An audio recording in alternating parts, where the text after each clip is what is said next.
في برايمري 3 وعندك ديسكفر ومش عارف يعني ايه برايمري سورسز وسكندري سورسز، انا دكتور سمر وكمل الفيديو للاخر عشان تفهم الموضوع. برايمري سورسز وسكندري سورسز دول نوعين من انواع الانفورميشن سورسز، يعني مصادر المعلومات. برضو يعني ايه؟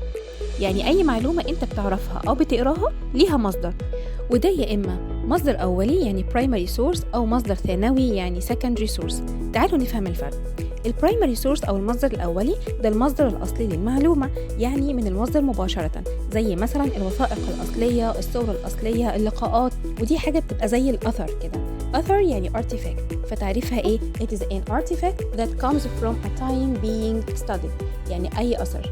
أو كمان إن المعلومة دي من شخص حضر الحدث بنفسه وشافه بعينيه، يبقى all from a person who was involved in the events being studied. طب تعالوا ناخد الأمثلة علشان نفهم. أول مثال معانا إدوين سميث بابايروس، اللي هي البردية الطبية اللي اكتشفها إدوين سميث واتسمت باسمه. طبعا البردية دي أصلية وهي المصدر المباشر للمعلومة.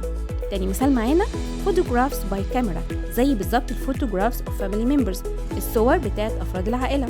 كمان المثال الثالث interview with a famous person، يعني لقاء مع شخص مشهور بناخد منه المعلومة مباشرة.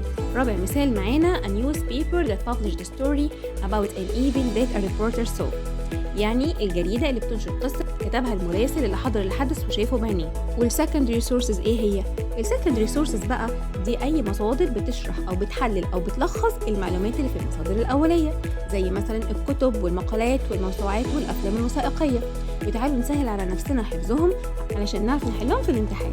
السكندري سورسز دي ممكن نحفظها بطريقة A B D E. يعني ايه A؟